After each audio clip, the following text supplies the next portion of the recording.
la politique de répression actuelle vous semble être une bonne solution pour endiguer le trafic de drogue? Alors, tout le monde sait qu'effectivement, en France, la, la loi, c'est la loi de 1970 qui s'occupe un petit peu des problématiques addictives et de consommation. Ça fait maintenant 55 ans qu'effectivement l'État français, la succession des différents ministres de l'Intérieur, des différents présidents, des différents premiers ministres travaillent avec cet outil, et force est de constater qu'effectivement la répression est un échec total. Puisque effectivement la situation est bien plus dramatique aujourd'hui qu'elle ne l'était en 1970. Plus il y a de la répression, plus il y a de la violence. Le second risque de la répression, et ça c'est plus du point de vue du soignant que je me positionne, c'est qu'effectivement, si on fait de la répression, on fait de la stigmatisation, et s'il y a de la stigmatisation, on éloigne les gens du soin. Et est-ce que la dépénalisation, ça pourrait être une solution miracle ou c'est plutôt un faux espoir? Alors moi je suis très partagé sur la dépénalisation ou la régulation, et certainement choqué des gens. Moi je trouve que si on dépénalise ou qu'on régule juste pour faire plaisir, ça ne marchera pas. À mon sens, pour que régulation, dépénalisation, ça ne peut marcher que s'il y a un changement de paradigme. S'il faut que ça accompagne un mouvement beaucoup plus large. Si on se contente juste de dépénaliser ou de réguler le marché, je ne vois pas quel progrès on va faire.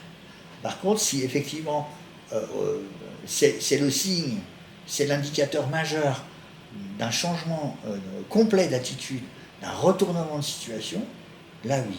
C'est-à-dire qu'il faut vraiment faire un effort, une sorte de révolution, c'est-à-dire changer complètement d'attitude et d'état. Est-ce qu'il y a de quoi être pessimiste au vu des évolutions récentes et au vu du fait qu'il y ait de plus en plus de consommation de drogue?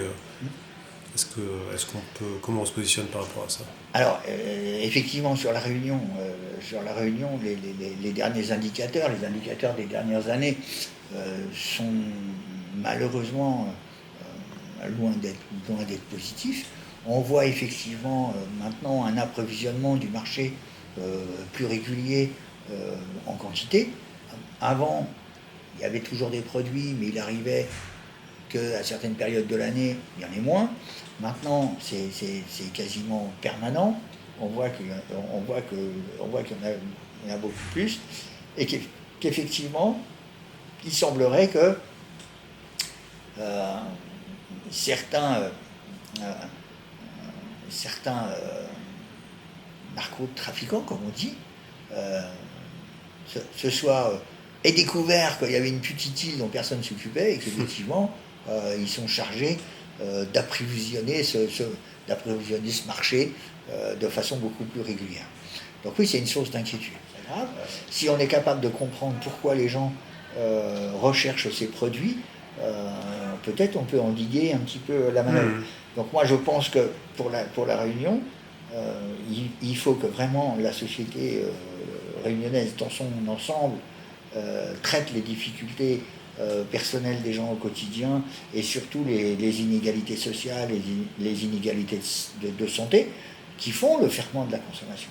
Donc si effectivement on se contente de regarder, effectivement il y aura des saisies de plus en plus nombreuses, mais ça sera là. Et si on veut essayer d'endiguer ça, il faut effectivement protéger la population, il faut qu'elle soit moins en demande et moins en attente de ces produits-là, et donc ça veut dire qu'elle puisse avoir d'autres sources de satisfaction, d'autres moyens d'éloigner la souffrance qui peut être ressentie au quotidien. Donc oui, c'est améliorer un petit peu notre bien vivre ensemble ici et améliorer les conditions de vie générales.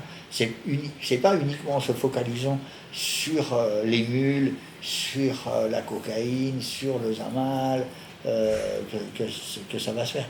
Il faut bien comprendre que s'il y a une demande, c'est une demande qui correspond qui a ses raisons. Ouais. Et les raisons sont, à mon sens, dans les inégalités, dans les difficultés de vivre au quotidien, dans les problématiques de santé, dans la misère, voilà, la difficulté à se loger, à mieux manger, à avoir un travail, à envisager un avenir.